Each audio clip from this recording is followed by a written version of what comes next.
आप सभी लोगों का new education hub teach by Kapil sir YouTube channel में स्वागत है। आज हम लोग पढ़ेंगे क्लास टेंथ के चैप्टर 6 जैव प्रक्रम। क्या है? जैव प्रक्रम या लाइफ प्रोसेस। क्या है?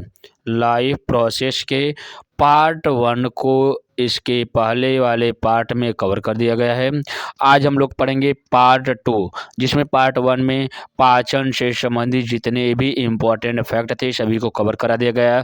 पाचन तथा पोषण दोनों खत्म हो गए। आज हम लोग पढ़ेंगे जितने भी मुख्य वाहक थे जैव प्रक्रम के, उसमें से सबसे नंबर 1 पोषण था, दूसरा श्वसन था। तो आज हम लोग पढ़ेंगे श्वसन से संबंधित जितने भी इम्पोर्टेंट फैक्ट है सभी को एक एक कर कवर करते हैं।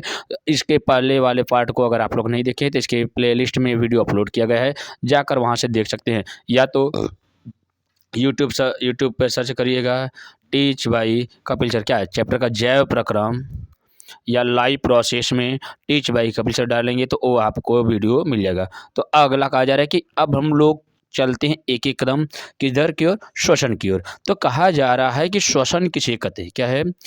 श्वसन किसे कहते हैं? कहा जा रहा है कि सभी जीवधारियों में, कहा जा रहा है कि सभी जीवधारी, चाहे वह पौधे पादप हो या जंतु हो या सूक्ष्म जीवाणु क्यों हो न हो, ये सभी क्या करते हैं? अपनी क्रियाशीलता किसमें? गति में,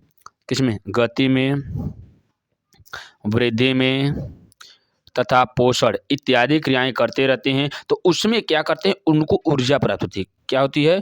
ऊर्जा। सिंपल से कह सकते हैं कि प्रत्येक जीव को जीवित रहने के लिए ऊर्जा की आवश्यकता होती है। तो आखिरकार ऊर्जा बनती कहाँ से है या ऊर्जा आती कहाँ से है? तो कहा जा रहा है कि प्रत्येक जीव, कहा जाता है कि उन सभी पौधे व जंतुओं में जो ऊर्जा प्राप्त होती है कहाँ से? कार्बोहाइड्रेट से प्राप्त होती है। तो कार्बोहाइड्रेट कहाँ से प्राप्त होती है? देखो, कार्बोहाइड्रेट से प्राप्त होती है। कार्बोहाइड्रेट। अब कहा जा रहा है कि कार्बोहाइड्रेट से तो प्राप्त होती है, लेकिन एक कार्बोहाइड्रेट कहाँ पे? जंतु तथा पादपों में किन रूप में पाए जाते हैं? तो यहाँ पे ध्यान से देखिए कि ये कितने रूप में पाया जाता है। तो सिंपल सा है, यहाँ पर ध्यान दीजिए कि जो कार्बोहाइड्रेट होता है वह ग्लूकोज के रूप में, तथा सुक्रोज के रूप में, सुक्रोज के साथ साथ वो किस में पाया जाता है? स्टार्च के रूप में प्राप्त होती है। स्टार्च या मंड के रूप में प्राप्त होती है। स्टार्च या मंड के रूप में प्राप्त होती है। कहा जा रहा है कि जंतु हो या पादप हो, उनमें कार्बोहाइड्रेट के द्वारा ऊर्जाएं प्राप्त होती है। तो एक कार्बोहाइड्रेट उसमें पाया किस में जाता है? ग्लूकोज के रूप में, सुक्रोज के रूप में और स्टार्च के रूप में। क्यों? देखिए, कहा जा रहा है कि जो कार्बोहाइड्रेट होता है इसका पाचन हमारे शरीर में नहीं हो पाता है। तो ये जो कार्बोहाइड्रेट होता है, कार्बोहाइड्रेट को 3 चरणों में बांटा गया है, ग्लूकोज, सुक्रोज तथा स्टार्च में। तो इन जो कार्बोहाइड्रेट होता है उसको ग्लूकोज तथा सुक्रोज तथा स्टार्च के रूप में बदल कर क्या कर देते हैं? वो अपना भोजन संचित करते हैं। तो कहा जा रहा है कि ये जो ग्लूकोज, सुक्रोज, स्टार्च होते हैं, इनके जो अणु होते हैं उसमें रासायनिक ऊर्जा के रूप में एक क्या कहते हैं? संचित करते हैं। कहा जा रहा है कि कार्बोहाइड्रेट को रासायनिक ऊर्जा के रूप में ग्लूकोज, सुक्रोज व स्टार्च के रूप में वो संचित करते हैं। यही क्रिया, कहा जाता है कि यही क्रिया श्वसन प्रक्रिया द्वारा मुक्त होकर जीवधारी को प्राप्त होती है। अब कहा जा रहा है कि जो एक कार्बोहाइड्रेट होता है, कार्बोहाइड्रेट का ऑक्सीकरण, अब ऑक्सीकरण क्या होती है? देखिए, जहाँ पर ऑक्सीजन का योग तथा हाइड्रोजन का ह्रास होता है वहाँ वो क्रिया आपकी ऑक्सीकरण कहलाती है। अगर ऑक्सीकरण के ऊपर आप लोग वीडियो नहीं देखे हैं तो इससे संबंधित वीडियो आपके प्लेलिस्ट में अपलोड किया गया है, जाकर वहाँ से आप लोग देखकर कवर कर सकते हैं और अपनी तैयारी को और मजबूत कर सकते हैं। अगला कहा जा रहा है कि जो कार्बोहाइड्रेट होता है, कार्बोहाइड्रेट का ऑक्सीकरण द्वारा क्या किया जाता है? इसका विघटन किया जाता है किसमें? कार्बोहाइड्रेट का कार्बन डाइऑक्साइड एवं जल का उत्पादन किया जाता है। कहा जा रहा है कि जो ग्लूकोज होता है या कहा जाता है कि जो कार्बोहाइड्रेट होता है यह ऑक्सीजन की उपस्थिति में श्वसन की क्रिया कर देता है, जो ऑक्सीकरण करके एक दूसरे का कार्बन डाइऑक्साइड प्लस जल का निर्माण करता है। उसी अवस्था में क्या करता है? कुछ मात्रा में ऊर्जा प्राप्त होती है। तो ये जो ऊर्जा प्राप्त होती है, इन्हीं क्रियाओं को हम लोग श्वसन कहते हैं। सिंपल सा हम लोग ध्यान से थोड़ा सा देखते हैं, समझते हैं यहाँ से। ये सभी के सभी फैक्ट आपके एग्जाम पॉइंट ऑफ व्यू से मोस्ट इंपॉर्टेंट है। अब हम लोग देखते हैं श्वसन। देखिए, कार्बनिक भोज्य पदार्थ, कार्बनिक भोज्य पदार्थ कहा जाता है ऐसे भोज्य पदार्थ जिसमें कार्बन की अधिकता पाई जाती है या कार्बन पाया जाता है, वो सभी के सभी कार्बनिक जो भोज्य पदार्थ होते हैं। अगर कार्बन के ऊपर आप लोग वीडियो नहीं देखे हैं तो कार्बनिक पदार्थों के ऊपर वीडियो आपके प्लेलिस्ट में वीडियो अपलोड किया गया, जाकर वहाँ से देख सकते हैं कि कौन से पदार्थ कार्बनिक होते हैं, कौन से पदार्थ अकार्बनिक होते हैं, कार्बन की संयोजकता क्या होती है, कार्बन किस रूप में मित्री बंध बनाता है, किस प्रकार से द्विबंध बनाता है, इन सभी के ऊपर वीडियो आपके प्लेलिस्ट में अपलोड किया गया है, वहाँ से आप जाकर कवर कर सकते हैं। तो अगला कहा जा रहा है कि कार्बनिक भोज्य पदार्थ का ऑक्सीकरण द्वारा विघटन श्वसन कहलाता है। इस क्रिया में सिंपल सा एक क्रियाएं जो होती है यह जटिल से सरल की ओर होती है। क्या था, एक क्रियाएं जटिल से सरल में होती है। कहा जा रहा है कि जटिल भोज्य पदार्थ क्या कहते हैं, सरल भोज्य पदार्थों में टूटता है। जैसे कि यहाँ पर हम लोग समझ सकते हैं कि देखिए, अब कहा जा रहा है कि सिंपल सा यहाँ पर एक हम लोग समीकरण के द्वारा इसको समझते हैं। ध्यान से देखिए, समीकरण आपके एग्जाम पॉइंट ऑफ व्यू से मोस्ट इंपॉर्टेंट है। अब देखिए, कहा जा रहा है कि ये जो समीकरण होता है, यहाँ पर देखिए कहा जा रहा है कि ये जो ग्लूकोज होता है, देखिए क्या है, ग्लूकोज है, ये क्या कहता है, ये आपके देखिए ग्लूकोज का विखंडन किया जाता है। तो ग्लूकोज को छोड़कर यहाँ से अब हम लोग यहाँ से ध्यान से देखते हैं, एक अलग समीकरण है। यहाँ से देखिए, एक समीकरण अलग अलग समीकरण के द्वारा हम लोग समझ सकते हैं इसको अच्छे से। देखिए क्या है, पहली अवस्था कहा जा रहा है कि प्रत्येक जीव क्या कर देते हैं, कार्बोहाइड्रेट ग्रहण करते हैं। देखिए, भोजन किस रूप में, कार्बोहाइड्रेट के रूप में, कार्बोहाइड्रेट के रूप में। कार्बोहाइड्रेट की क्रिया करने के लिए किसकी आवश्यकता होती है, ऑक्सीजन की आवश्यकता होती है। ऑक्सीजन के साथ कहा जाता है ये जो क्रियाएं होती है, इसके लिए मुख्य कुछ प्रकार के क्या होते हैं, एंजाइम की आवश्यकता होती है। यहाँ पर क्या जगह एंजाइम की आवश्यकता होती है। एंजाइमों को सक्रिय करने के लिए उसमें कुछ तापमान की आवश्यकता होती है। तो लगभग में कहा जा सकता है कि 22 से लेकर 27 डिग्री सेल्सियस तक की तापमान की आवश्यकता होती है। इस अवस्था में जो कार्बोहाइड्रेट का ऑक्सीकरण करने के बाद क्या बनता है, कार्बन डाइऑक्साइड प्लस जल प्लस कुछ मात्रा में ऊर्जा प्राप्त होती है। हम लोग इसको समीकरण के द्वारा समझ सकते हैं। अब देखिए समीकरण क्या है,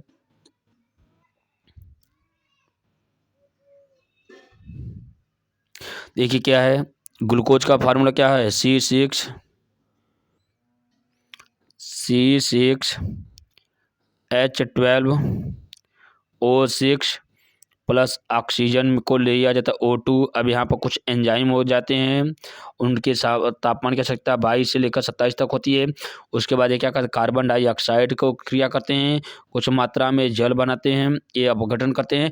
अब इसके बाद कुछ ऊर्जा प्राप्त होती है। ये ऊर्जा कितने रूप में प्राप्त होती है, ये ATP के रूप में प्राप्त होती है। कितना, ATP के रूप में। ATP का फुल फॉर्म क्या आता है, एडिनोसिन ट्राईफॉस्फेट इसका सूत्र है। तो ये जो ATP होता है, ये कितने ATP, 38 ATP का निर्माण करता है। 38 ATP, या कहा जा सकता है कि इसको 673 किलो कैलोरी कहा जाता है। अब कहा जाता है कि 673 किलो कैलोरी ऊर्जा प्राप्त होती है या 38 ATP प्राप्त होता है। अब कहा जा रहा है कि एक ग्लूकोज के एक अणु से क्या कहता है, ग्लूकोज के एक अणु से 38 ATP ऊर्जा प्राप्त करता है, या कह सकते हैं कि 673 किलो कैलोरी ऊर्जा प्राप्त करता है। अब एक ग्लूकोज अणु से 673 कैलोरी या 38 ATP ऊर्जा प्राप्त करता है। तो एक स्वस्थ मनुष्य को 2100 कैलोरी 2100 किलो कैलोरी ऊर्जा तथा 2400, ये दो प्रकार के 2400 किलो कैलोरी ऊर्जा। देखिए, ये जो 2400 किलो कैलोरी ऊर्जा जो होती है 1 ग्रामीण लोगों की आवश्यकता होती है तथा 2100 किलो कैलोरी जो ऊर्जा होती है ये शहरी लोगों की इतनी ऊर्जा की आवश्यकता होती है। अब कहा जा रहा है कि 2400 किलो कैलोरी ऊर्जा की आवश्यकता होती है। एक औसतन ले लिया जाता है तो 2200 या 2300 किलो कैलोरी की ऊर्जा की आवश्यकता होती है। अब कहा जा रहा है कि जो 2400 किलो कैलोरी ऊर्जा प्राप्त होती है, अब एक ग्लूकोज अणु से 673 किलो कैलोरी ऊर्जा प्राप्त होती है। तो 2400 किलो कैलोरी ऊर्जा प्राप्त करने के लिए कितने ग्लूकोज के अणु की आवश्यकता होती है? आप लोग इसको कमेंट बॉक्स में ज़रूर बताइएगा कि आखिरकार एक ग्लूकोज अणु से 673 किलो कैलोरी ऊर्जा प्राप्त होती है, तो 2400 किलो कैलोरी प्राप्त करने के लिए कितने ग्लूकोज की आवश्यकता होती है? अब हम लोग आगे चलते हैं कि श्वसन के प्रकार के ऊपर। श्वसन कितने प्रकार का होता है? तो श्वसन के आधार पर कहा जा रहा है कि प्रत्येक जीव जो श्वसन की क्रिया करता है, श्वसन के आधार पर जीवों को 2 भागों में बांटा गया है। कौन कौन सा? एक कहा जाता है दोनों के दोनों कहा जाता है कि जो श्वसन की क्रियाएं होती है यह ऑक्सीजन पर निर्भर करती है। अब ऑक्सीजन के निर्भरता के आधार पर देखा जाता है तो 2 प्रकार का होता है, वायवीय श्वसन या अवायवीय श्वसन। उसके बाद कहा जा सकता है कि ऑक्सी श्वसन तथा अनॉक्सी श्वसन। देखिए, वायवीय श्वसन या इसी को ऑक्सी श्वसन भी कहा जाता है। अब मतलब क्या? वायवीय, देखिए सिंपल सा शब्द है, यहाँ पर समझिए कि वायवीय श्वसन में कहा जाता है कि एक क्रियाएं वायु की उपस्थिति में होती है। वायु मतलब किसकी? ऑक्सीजन की उपस्थिति में होती है, या इसी क्रिया को ऑक्सीकरण क्रिया कहा जाता है। तो ऑक्सीकरण क्रियाएं सदैव ऑक्सीजन के ऊपर निर्भर करता है। तो हम लोग देखते हैं कि ऑक्सीजन की उपस्थिति में होने वाले श्वसन को वायवीय श्वसन कहते हैं। वायवीय श्वसन अधिकांश प्राणियों एवं पादपों द्वारा संपन्न किया जाता है। जो वायवीय श्वसन होता है यह अधिकांश प्राणियों एवं पादपों द्वारा संपन्न किया जाता है। इस प्रक्रिया में ग्लूकोज का पूर्ण क्या जाता है? ग्लूकोज का पूर्ण विखंडन होकर कार्बन डाइऑक्साइड, जल तथा मोचित कुछ मात्रा में ऊर्जा प्राप्त होती है। ये ऊर्जा कितने रूप में प्राप्त होती है इसको आप लोगों को बता देगा। का निर्माण करता है। वायवीय श्वसन में ऊर्जा का मोचन अत्यधिक मात्रा में होता है। कहा जाता है कि जो वायवीय श्वसन होता है इस क्रिया में ग्लूकोज का ऑक्सीकरण करके अत्यधिक मात्रा में ऊर्जा प्राप्त होती है। अब इसको किस प्रकार से हम लोग समझते हैं तो यहाँ पर देख सकते हैं। देखिए क्या है, इसको यहाँ पे ध्यान से देखिए क्या है। यहाँ से अब देखिए क्या है। अब देखा जाता है कि जो ग्लूकोज होता है देखिए जो ग्लूकोज होता है इसके एक अणु है। एक कोशिका द्रव्य में क्या ग्लाइकोलाइसिस की क्रिया द्वारा कहा जाता है कि ग्लूकोज ग्लाइकोलाइसिस क्रिया के द्वारा किस में टूटता है? पायरुवेट में टूटता है। ये जो पायरुवेट होता है इसके 2 अणु बनते हैं। ये 2 अणु माइटोकॉन्ड्रिया में ऑक्सीजन उत्पन्न करता है। क्यों? क्योंकि कोशिका के माइटोकॉन्ड्रिया में एटीपी पाया जाता है, तो एटीपी के रूप में ऊर्जा प्राप्त होती है। तो ये पायरुवेट किस में बदल जाता है? का माइटोकॉन्ड्रिया में ही ऑक्सीजन होता है। तो इस क्रिया के द्वारा A6CO2 plus 6H2O plus 38 ATP का निर्माण करता है। इस समीकरण को किस प्रकार से संतुलित किया गया है? ये आपके प्लेलिस्ट में इसके ऊपर वीडियो अपलोड किया गया है।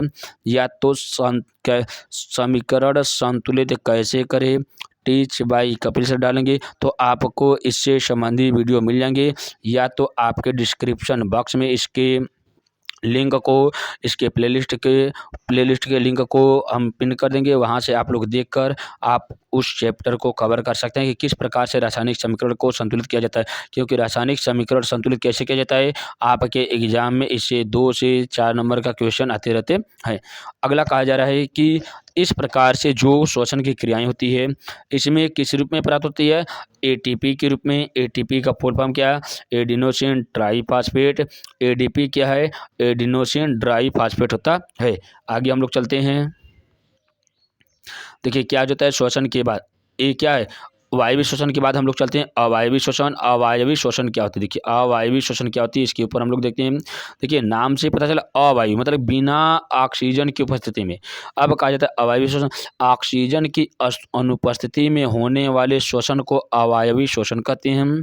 इसके द्वारा भोज्य पदार्थों का अपूर्ण ऑक्सीकरण होता है। कहा जाता है कि इसमें जो ऑक्सीकरण की क्रिया होती है ये अपूर्ण मतलब बहुत ही कम मात्रा में या बिना मतलब क्या बहुत ही कम मात्रा में ऑक्सीकरण होता है और इसमें अपेक्षाकृत कम ऊर्जा उत्पन्न होती है। इसमें क्या किया जाता है? इसमें बहुत ही कम मात्रा में ऊर्जा उत्पन्न होती है। अवायवीय श्वसन जो सूक्ष्म जीवियों द्वारा, कहा जाता है कि ये जो अवायवीय श्वसन होता है यह सूक्ष्म जीवाणुओं द्वारा होती है, जैसे कि यह ईस्ट या क्या कहते हैं ईस्ट में होती है। अगला कहा जा रहा है कि इसका एग्जाम्पल हम लोग समझते हैं किस प्रकार से। देखिए ग्लूकोज होता है, ग्लूकोज किस में बदल जाता है? ग्लाइकोलाइसिस के कोशिका द्रव्य में होता है। उसके बाद एक क्रियाएं कहाँ पे होती है? पायरुवेट में। पायरुवेट के दो अणु का निर्माण करती है। ये पायरुवेट ऑक्सीजन की अनुपस्थिति में एक वहाँ पर ऑक्सीजन की उपस्थिति में था, यहाँ पर ऑक्सीजन की अनुपस्थिति में एल्कोहल का निर्माण कर देता है। अब ये एल्कोहल का निर्माण कर देता है तो इसका क्या C2H5OH की अणुओं की मात्रा 2, अब उसके बाद कार्बन डाइऑक्साइड की मात्रा 2 तथा यहाँ पर ऊर्जा क्या ATP की मात्रा कम। तो इससे अब देखिए वहाँ पर एक ग्लूकोज की अणु से आपका 38 ATP का निर्माण किया जा रहा है। अब यहाँ पर एक ग्लूकोज अणु से 2 ATP बनते हैं। तो देखिए उसकी तुलना में बहुत ही मंद या बहुत ही कम मात्रा में ऊर्जा प्राप्त होती है। इसलिए कहा जाता है अवायवीय श्वसन में ऊर्जा की मात्रा कम प्राप्त होती है। ये ऊर्जा जो प्राप्त होती है ये एल्कोहल के कारण ये करती है, इसमें इसकी ऊर्जा कम हो जाती है। अब कहा जा रहा है कि ATP क्या है? ATP के ऊपर हम लोग थोड़ा सा देखते हैं। देखिए कहा जा रहा है कि ATP इसका पूरा नाम एडिनोसिन ट्राइफॉस्फेट है। अधिकांश कोशिकीय प्रक्रम के लिए ATP ऊर्जा मुद्रा है।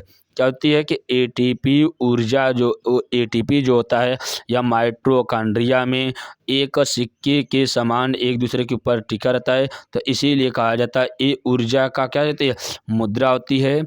बिना ATP की कभी भी ऊर्जा प्राप्त नहीं हो सकता है। इसलिए जहाँ पर आप लोग देखिए ध्यान से कुछ शब्द समझिए। जहाँ ऊर्जा होगी वहाँ ATP होगा। अब जहाँ ATP होगा वहाँ माइटोकॉन्ड्रिया होगा और जहाँ माइटोकॉन्ड्रिया होगा वहाँ कोशिका होगी। जहाँ कोशिका होगी वहाँ क्या होगा? सजीव होंगे। अब सजीव होंगे तो कह सकते हैं कि कुछ मृत में भी होते हैं, कुछ सजीव में भी होते हैं। तो कहने का मतलब क्या है? सभी के सभी सजीव प्राणियों में होते हैं। और सजीव कौन से? जंतु भी हो सकते हैं और पादप भी हो सकते हैं। तो इसलिए कहा जाता है कि जंतु हो या पादप हो दोनों में ऊर्जा का एकमात्र स्रोत कौन सा है? ये है ATP होता है। अब अगला देखिए ATP ऊर्जा के रूप में प्राप्त होती है मुद्रा के रूप में। श्वसन क्रिया में विमोचित ऊर्जा का उपयोग, कहा जाता है कि श्वसन क्रिया में ऊर्जा का उपयोग ADP तथा अकार्बनिक फास्फेट से ATP अणु बनाने में किया जाता है। जो ADP होता है इसमें अकार्बनिक फास्फेट से ATP अणु बनाने में किया जाता है। कहा जा रहा है कि जो ATP ऊर्जा होती है यह श्वसन क्रिया में कुछ मात्रा में ऊर्जा का निर्माण करती है, जिसका उपयोग ADP देखिए एडिनोसिन ट्राइफॉस्फेट मतलब फास्फेट के 3 मूलक, यहाँ फास्फेट के 2 मूलक हो जाते हैं। तो यह कहा जा रहा है कि फास्फेट के 2 मूलक तथा अकार्बनिक फास्फेट से ATP अणु बनाने में किया जाता है। ADP प्लस देखिए अब कहा जाता है कि ADP होता है इसमें 2 फास्फेट होता है, एक एक्स्ट्रा फास्फेट इसके साथ जब जुड़ता है तो क्या कहता है ADP या इसमें से एक P क्या होता है एक फास्फेट समूह मिलता है तो इसी का निर्माण किया जाता है ATP के रूप में होता है। कहा जा रहा है कि एडिनोसिन डाई मतलब 2 जाता है, फास्फेट के 2 समूह होते हैं। तो यहाँ पर जैसे ही फास्फेट के 2 समूह होते हैं एक अलग से फास्फेट समूह जुड़ता है तो इसलिए यहाँ पर निर्माण किया जाता है ATP का। तो यहाँ पर कहा जाता है जैसे ही ATP की क्या फास्फेट मूलक की मात्रा अधिक होती है। वैसे ही यहाँ पर 3 ATP मतलब क्या हो जाता है कि फास्फेट के 3 मूलक अधिक, तो यहाँ पर आपका ऊर्जा प्राप्त होती है। कहा जा रहा है कि इन ATP का उपयोग शरीर के विभिन्न क्रियाओं में किया जाता है। ATP के एक उच्च ऊर्जा बंधन के खंडन होने से 30.5 किलो कैलोरी मोल 30.5 किलो जूल प्रति मोल की तुल्य ऊर्जा प्राप्त होती है। अगला कहा जा रहा है कि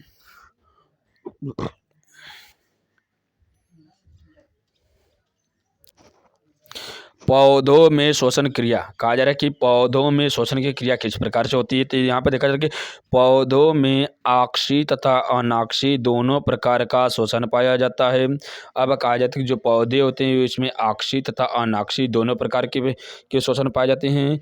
अब ऑक्सी श्वसन वायु की उपस्थिति में होता है। कहा जा रहा है कि जो ऑक्सी श्वसन होती है ये सदैव वायु की उपस्थिति में होती है।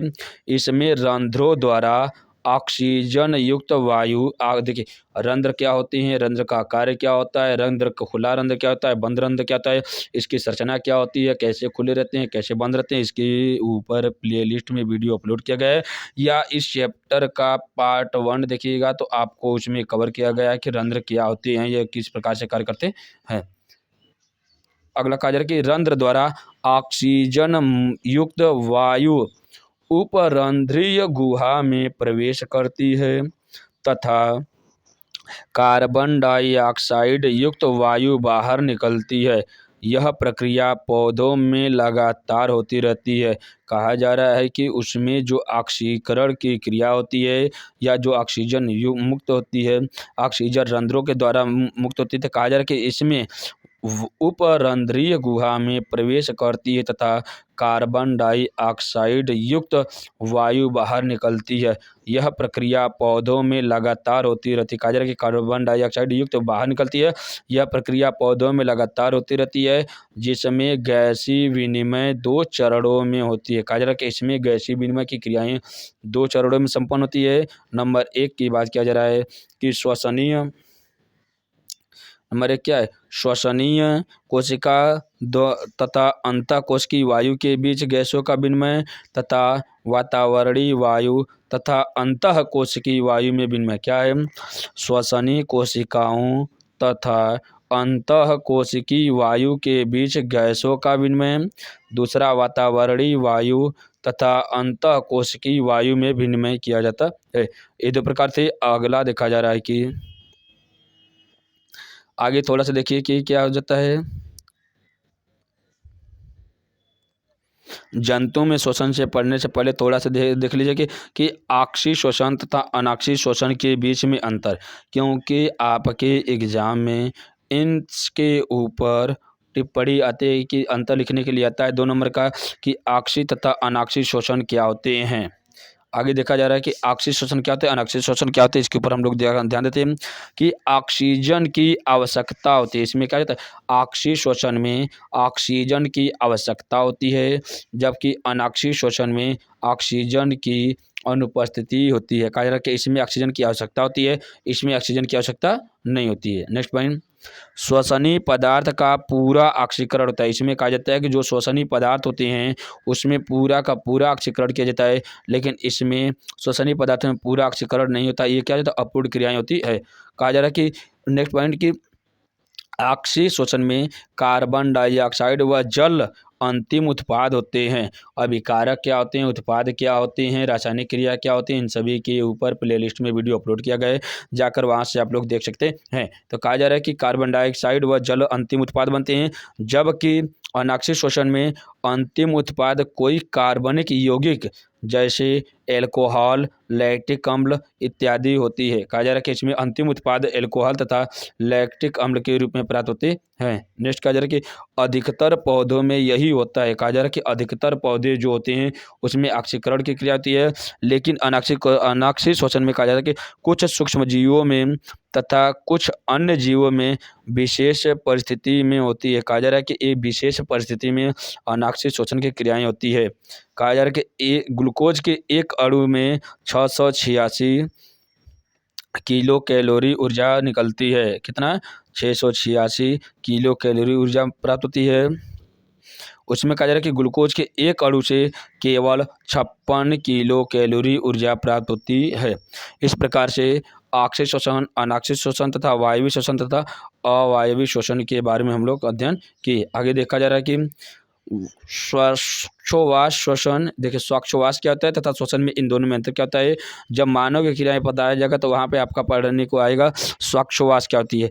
यह क्रिया कोशिकाओं के बाहर होती है। कहा जाता है कि जो श्वासोच्छ्वास की क्रियाएं होती है यह क्रियाएं सदैव कोशिकाओं के बाहर होती है, जबकि श्वसन की क्रियाएं कोशिका के भीतर होती है। नेक्स्ट कहा जा रहा है कि इसमें एंजाइमों की आवश्यकता नहीं होती। कहा जा रहा है कि जो श्वासोच्छ्वास होती है एक कोशिका के बाहर होती है, तो इस क्रिया के लिए एंजाइम की आवश्यकता नहीं होती है, जबकि श्वसन में इसमें एंजाइमों की आवश्यकता होती है। नेक्स्ट कहा जा रहा है कि इस क्रिया में ऊर्जा उत्पन्न नहीं होती। कहा जा रहा है कि जो श्वासोच्छ्वास की क्रिया होती है इस क्रिया में ऊर्जा उत्पन्न नहीं होती है, जबकि श्वसन की क्रिया में ऊर्जा उत्पन्न होती है। नेक्स्ट कहा जा रहा है कि यह केवल भौतिक क्रिया है। कहा जा रहा है कि श्वासोच्छ्वास जो होता है यह केवल भौतिक क्रिया है, जबकि श्वसन जो होता है यह जैव रासायनिक क्रिया होती है।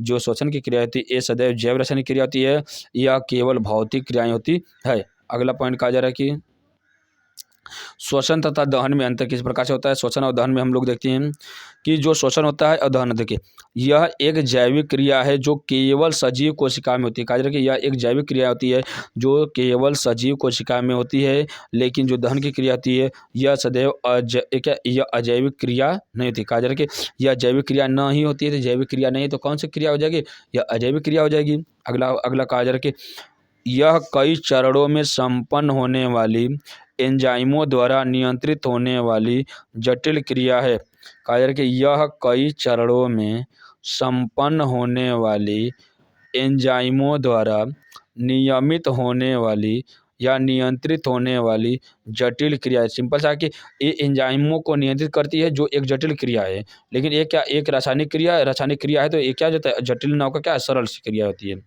नेक्स्ट कहा जा रहा है कि यह ऊर्जा चरणों में मुक्त होती है। कहा जाता है कि जो शोषण होता है यह ऊर्जा के रूप में मुक्त होती है, जबकि जो दहन होता है यह ऊर्जा एक साथ मुक्त होती है। कहा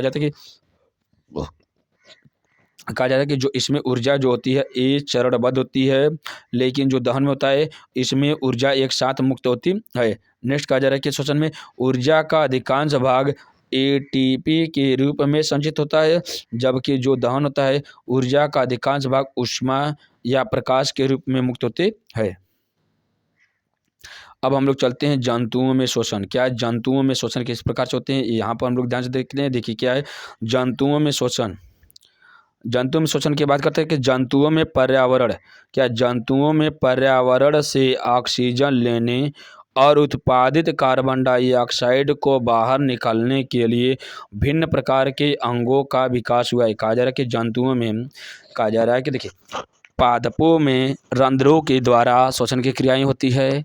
तो शोषण की क्रियाएं कहाँ पे होती है, तो रंध्रों के द्वारा। रंध्र कहाँ कहाँ पे पाया जाता है, इसके पहले वाली वीडियो में अपलोड किया गया है, वहाँ से आप लोग देख सकते हैं। तो इसमें कहा जा रहा है कि जिस प्रकार से पादपों में अलग प्रकार के अंग पाए जाते हैं, वैसे ही जंतुओं में शोषण के लिए अलग प्रकार के अंग पाए जाते हैं। तो कहा जा रहा है कि जंतुओं में पर्यावरण से ऑक्सीजन लेने और उत्पादित कार्बन डाइऑक्साइड को बाहर निकालने के लिए भिन्न भिन्न प्रकार के अंगों का विकास हुआ है। स्थानीय प्राणी वायु में कहा जाता है कि स्थलीय प्राणी वायु से ऑक्सीजन लेते हैं, परंतु जलीय जीव जंतु में विलेय ऑक्सीजन का उपयोग करते हैं। कहा जाता है कि जो स्थलीय प्राणी होते हैं ये खुले में ऑक्सीजन को ग्रहण करते हैं, जबकि जो जल में रहते हैं ये जलीय ऑक्सीजन का उपयोग करते हैं। मतलब क्या, जो जल में विलेय ऑक्सीजन होता है उसी का इस्तेमाल ये करते हैं। अब कहा जा रहा है कि भिन्न भिन्न प्राणियों में शोषण के भिन्न भिन्न तरीके पाए जाते हैं। जैसे कहा जा रहा है कि सरल एक कोशिकीय प्राणी जैसे अमीबा में शोषण कोशिका कला द्वारा गैसों के साधारण विसरण द्वारा किया जाता है। क्या जाता है, इसमें साधारण से गैसों के विसरण द्वारा किया जाता है। जबकि सेकंड पॉइंट है कुछ प्राणी जैसे केचुए अपनी त्वचा द्वारा गैसों का विनिमय करते हैं। कहा जा रहा है कि केचुए में किस प्रकार से शोषण की क्रिया होती है, तो उसकी त्वचा द्वारा गैसों का विनिमय द्वारा शोषण की क्रिया होती है। नेक्स्ट कहा जा रहा है कि जलीय जंतु में जैसे मछली अपने मुख द्वारा जल लेती है तथा बलपूर्वक इसे क्लोम द्वारा पहुंचाती है, जहां विलेय ऑक्सीजन रुधिर में विसरित हो जाती है। नेक्स्ट कहा जा रहा है कि कीटों में गैसों के आदान प्रदान के लिए श्वासरंध्र या श्वसन नाल पाए जाते हैं। अगला कहा जा रहा है कि स्थलीय प्राणी जैसे मछली, कुत्ता, क्या है, पक्षी, कुत्ता, मनुष्य, इन सभी में श्वसन के लिए फेफड़े आवश्यक होते हैं। कहा जा रहा है कि जितने भी स्थलीय प्राणी होते हैं, जो स्तनधारी होते हैं, उसमें श्वसन के करने के लिए स्पष्ट रूप से अंगों की आवश्यकता होती है। आगे हम लोग देखते हैं श्वसन के मानव में श्वसन क्या होते हैं। अब हम लोग एक एक कर चलते हैं कि मानव में श्वसन की क्रिया के बारे में पढ़ते हैं। देखिए, कहा जा रहा है कि मनुष्य में श्वसन की क्रियाएं किस प्रकार से होती है। तो सिंपल सा देखा जाता है कि पहली अवस्था हम लोग देखते हैं कि जो मनुष्य होते हैं वे वायुमंडल में उपस्थित या विद्यमान सभी प्रकार के गैसों को एक बार में अपने मुख में लेता है। अब देखिए, मुख में या तो कह सकते हैं कि श्वसन नाल द्वारा ग्रहण करता है। अब इसमें देखा जाता है, हम लोग मुख्य रूप से इसके बारे में स्पष्ट रूप से समझते हैं। क्या है, यहाँ से हम लोग देखते हैं, ये आपका स्ट्रक्चर हो गया, ठीक है। अब देखा जाता है इसमें कि हम लोग देख रहे हैं कि इसमें ऑक्सीजन क्या कर लेते हैं, कुछ चार्ट में इसको अलग अलग पार्ट में डिवाइड कर दिया जाता है। यहाँ से ध्यान से देखिएगा पूरे पार्ट को। वेरी गुड, वेरी गुड, ए यहाँ तक हो गया, वेरी गुड। आगे क्या है, ए, बहुत अच्छा। अब देखिए, इस प्रकार से इसके संरचना का निर्माण हुआ क्या है, अभी आपको समझ में आ जाएगा। अब यहाँ पर हम लोग निर्माण करते हैं इसका, एक यहाँ से हो गया, अब यहाँ से हो गया। अब देखिए, मुख्य रूप से आपका स्ट्रक्चर तैयार हो गया। स्ट्रक्चर तैयार हो गया तो हम लोग इधर से देख लेते हैं, इसको डायरेक्ट खींच देते हैं। अब देखा, नहीं, इसको हटाइए। अब यहाँ पर हम लोग बदल देते हैं इसको, यहाँ पे देखिए।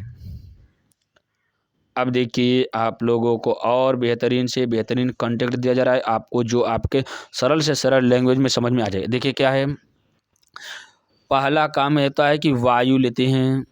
एक क्या है, वायु है, वायु को ग्रहण की। अब अगला हम लोग चलते हैं, वायु के बाद कहा जाता है वायु में उपस्थित नाइट्रोजन को लेते हैं, उसके बाद ऑक्सीजन को, उसके बाद कार्बन डाइऑक्साइड को, तथा पानी की वाष्प, कहा जाता है कि जल वाष्प को। इस प्रकार से मुख्य रूप से घटक लेते हैं, कौन सा, नाइट्रोजन, ऑक्सीजन, कार्बन डाइऑक्साइड। यहाँ पर हम लोग किसी ओ को, ऑक्सीजन को कैपिटल लिखते हैं। अब कहा जा रहा है कि उसमें अंदर की ओर ली गई, कहा जा रहा है हम इसमें ऑक्सीजन को अंदर ले रहे हैं। क्या अंदर ले रहे हैं, जब वायु को क्या कर रहे हैं, अंदर ले रहे हैं, तो किस प्रकार से होती है, अंदर ले रहे हैं। अंदर लेते समय जो वायु में विद्यमान जो नाइट्रोजन होता है, ये हमारे वायुमंडल में कितना प्रतिशत होता है, आप लोग कमेंट बॉक्स में जरूर बताइएगा कि इस वायुमंडल में विद्यमान कितनी मात्रा में नाइट्रोजन गैसें होती है। अब देखिए, नाइट्रोजन जो मनुष्य होता है यह लेता कितना है, अगर अब देखा जाता है कि लेता जो है ये 79%, कितना, 79% लेता है। वायुमंडल में से 79% नाइट्रोजन एक बार श्वास लेते समय अंदर लेता है, 21% ऑक्सीजन लेता है, तथा कार्बन डाइऑक्साइड पूरी मात्रा में 0.03% रहता है। तथा ये कहा जाता है ये एक प्रकार के परिवर्तनीय क्रियाएं होती है। अब कहा जा रहा है कि देखिए, मुख्य रूप से जब हम लोग श्वास अंदर लेते हैं तो उस समय क्या 79% नाइट्रोजन, 21% ऑक्सीजन और 0.03% कार्बन डाइऑक्साइड। अब देखा जाता है बाहर छोड़ी गई, अब क्या, बाहर, वो अंदर था, अब बाहर जब छोड़ा जा रहा है तब कितना, जितनी मात्रा में नाइट्रोजन लेते हैं उतनी मात्रा में नाइट्रोजन को हम लोग क्या कर देते हैं, बाहर निकाल देते हैं। ये जितना लिए उतना दिए, मतलब इसका हमारे शरीर में कोई भी योगदान नहीं है। अब अगला देखा जा रहा है 21% जो ऑक्सीजन होता है उसमें से 17% ऑक्सीजन क्या किया जाता है, हमारे मुख से या कहा जाता है कि श्वसन क्रिया के बाद बाहर किया जाता है। अब कहा जाता है कार्बन डाइऑक्साइड की मात्रा, जिसकी मात्रा 0.03% थी, वह 4% बाहर निकलती है। तो इस प्रकार से कहा जाता है कि जो नाइट्रोजन होता है जितना लिया जाता है उतना छोड़ा जाता है। उसके बाद ऑक्सीजन की मात्रा में 21% ऑक्सीजन को ग्रहण किया जाता है, लेकिन 70% जो ऑक्सीजन होता है उसी को बाहर छोड़ा जाता है। जबकि कार्बन डाइऑक्साइड की मात्रा की बात करते हैं तो 0.03% जो कार्बन डाइऑक्साइड होता है ये अंदर लिया जाता है, जबकि बाहर 4% जो होता है उसको छोड़ा जाता है। अब हम लोग चलते हैं एक एक कदम आगे की ओर नोट्स वाइज। देखिए क्या है, सभी फैक्ट को एकदम बिल्कुल आसान से लैंग्वेज में विश्लेषण किया जाता है आपके सामने। कोई भी ऐसी सुविधा ना हो जिसके कारण आपको 1-2% भी असुविधा का सामना करना पड़े, इसलिए बेहतर से बेहतर तरीके से आपको वीडियो क्लास दिया जा रहा है। तो क्लास अच्छी लगती है तो आप लोग चैनल को लाइक किया करिए, सब्सक्राइब किया करिए तथा कमेंट बॉक्स में ज़रूर बताएं, अपनी प्रतिक्रिया व्यक्त किया करिए, जिससे हमारा हौसला और भी बढ़ता रहेगा और हम आपके लिए और बेहतर से बेहतर क्लासेस आपको लाते रहेंगे। आगे क्या है, मनुष्य में शोषण। क्या मानव में शोषण की बात करते हैं तो मनुष्य में शोषण के लिए एक जटिल प्रकार की शोषण तंत्र पाया जाता है, जिसमें मुख्य रूप से नंबर 1 है मनुष्य का श्वसन तंत्र। मनुष्य में श्वसन फेफड़े द्वारा होता है। मनुष्य के श्वसन को फुफ्फुसी श्वसन कहते हैं। कहा जाता है कि जो मनुष्य का फेफड़ा होता है उसी को मनुष्य के फेफड़ा द्वारा श्वसन की क्रियाएं होती है। जो मनुष्य के श्वसन को फुफ्फुसी श्वसन कहते हैं। मनुष्य के श्वसन तंत्र को 2 भागों में बांटा जा सकता है। नंबर 1 बात किया जा रहा है कि श्वसन मार्ग, दूसरा है फेफड़े। अब श्वसन मार्ग के द्वारा श्वसन की क्रिया होती है, जबकि फेफड़े के द्वारा भी श्वसन की क्रिया होती है। हम लोग नंबर 1 की बात करते हैं, श्वसन मार्ग। श्वसन मार्ग क्या है, यहाँ से हम लोग ध्यान से देखते हैं। देखिए कहा जाता है कि श्वसन मार्ग, देखिए श्वसन मार्ग से होकर वायु फेफड़े में प्रवेश करती है तथा बाहर जाती है। सांस लेने तथा निकालने की क्रिया श्वासोच्छ्वास कहलाती है। वायु मार्ग के निम्नलिखित भाग, कहा जाता है कि श्वास लेने तथा निकालने की क्रिया को श्वासोच्छ्वास कहा जाता है। इस क्रिया में कहा जाता है कि इसके आधार पर इसको निम्न भागों में बांटा गया है। नंबर 1 है नासा मार्ग। नासा मार्ग में देखा जाता है एक जोड़ी बाह्य नासा द्वार, कहा जाता है एक जोड़ी बाह्य नासा द्वार होती है जो नासिका के अग्र छोर पर स्थित होता है। कहा जाता है कि यह नासिका के अग्र छोर पर स्थित होता है। नासा द्वार से ग्रसनी तक के पथ को नासा मार्ग कहा जाता है। क्या, नासा द्वार से ग्रसनी तक के पथ को नासा मार्ग कहते हैं। यह नासा पट द्वारा 2 भागों में बटा होता है। कौन से, ग्रसनी तथा स्वर यंत्र। कहा जाता है कि ग्रसनी क्या होती है या फेरिंग्स क्या होता है, इसके ऊपर हम लोग चलते हैं। इस भाग में नासा मार्ग तथा मुख गुहिका दोनों खुले होते हैं। कहा जा रहा है कि इस भाग में नासा मार्ग तथा मुख गुहिका दोनों खुलते हैं, जिसमें कहा जाता है कि ग्रसनी जो होती है, ग्रसनी का नासा ग्रसनी कंठ द्वारा वायुनाल में खुलता है। कहा जा रहा है कि जो ग्रसनी होती है, ग्रसनी का नासा ग्रसनी कंठ द्वारा वायुनाल में खुलता है। अगला कहा जा रहा है कि जो स्वर यंत्र होता है, स्वर यंत्र जो होता है इसको हम लोग विस्तार से समझते हैं। देखिए क्या है, जो स्वर यंत्र है यह श्वास नाल का सबसे ऊपर भाग है। जो स्वर यंत्र में वाक रज्जुक उपस्थित होते हैं। कहा जा रहा है कि ये वाक रज्जुक उपस्थित होते हैं। नेक्स्ट कहा जा रहा है कि ट्रैकिया। ट्रैकिया में देखा जाता है कि वायुनाल ग्रीवा से होकर वक्ष गुहा में प्रवेश करती है। कहा जा रहा है कि जो वायुनाल ग्रीवा होती है, ग्रीवा से होकर वक्ष नाल में प्रवेश करती है। वायुनाल की भित्ति में उपस्थिति के, कहा जा रहा है कि वायुनाल की भित्ति में उपस्थिति के बने आकार के छल्ले होते हैं जो इसे चिपकने से रोकते हैं। इस प्रकार से ट्रैकिया होगी। आगे हम लोग देखते हैं कि इसके मुख्य भाग कौन कौन से यहाँ से देखा जाता है। देखिए क्या है,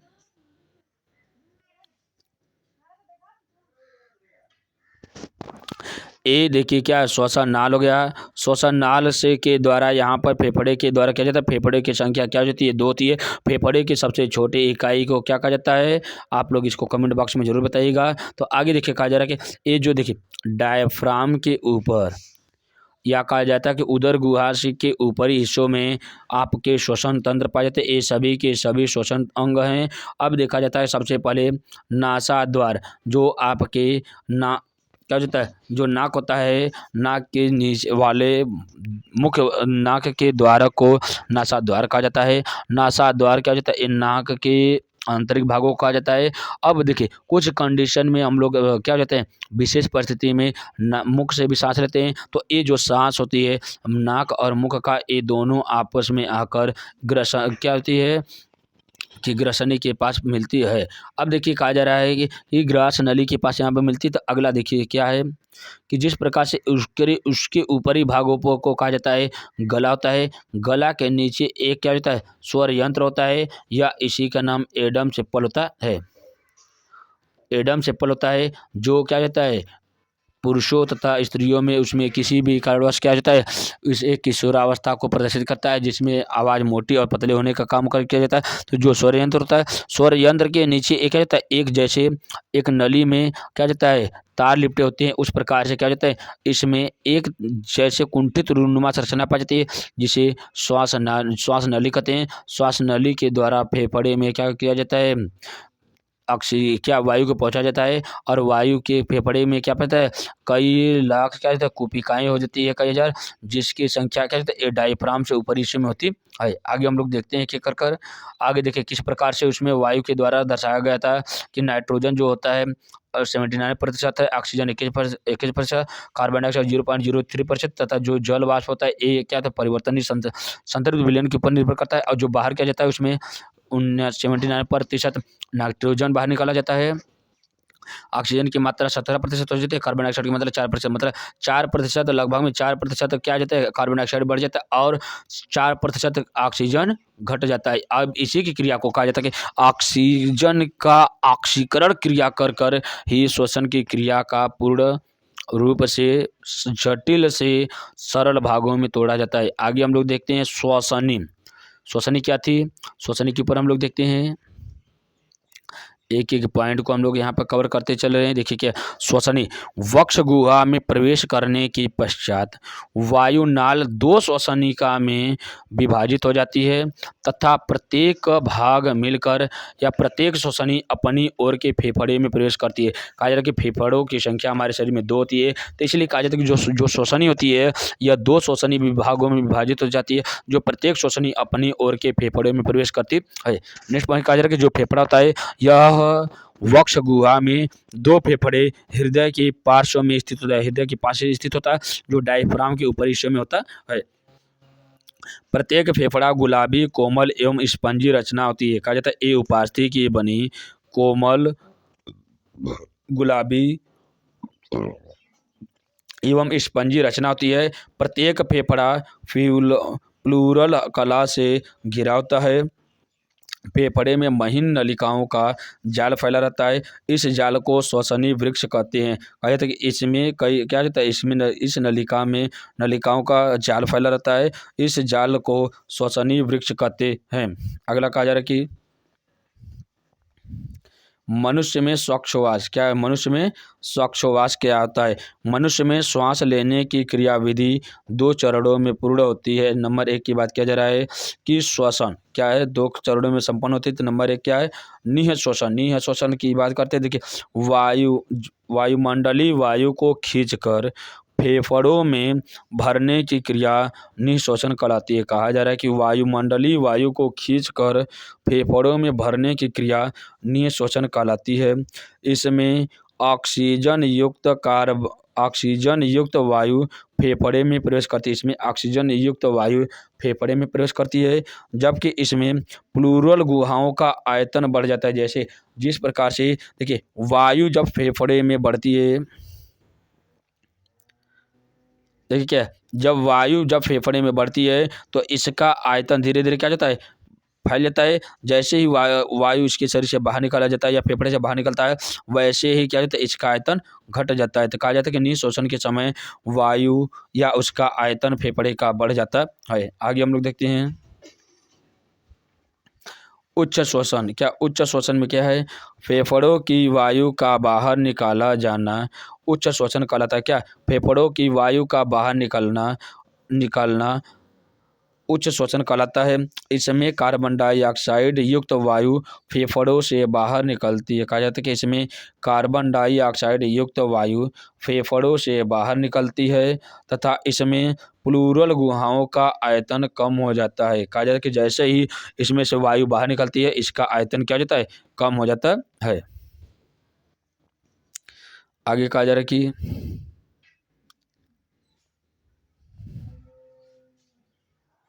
इस प्रकार से आज हम लोग श्वसन, क्या, श्वसन के बारे में अध्ययन किए, जिसमें एक छोटे से जीवाणु में श्वसन की घटनाएं तथा पादपों में तथा जंतुओं में श्वसन की क्रियाएं किस प्रकार से होती है, सभी के बारे में हम लोग अध्ययन किए।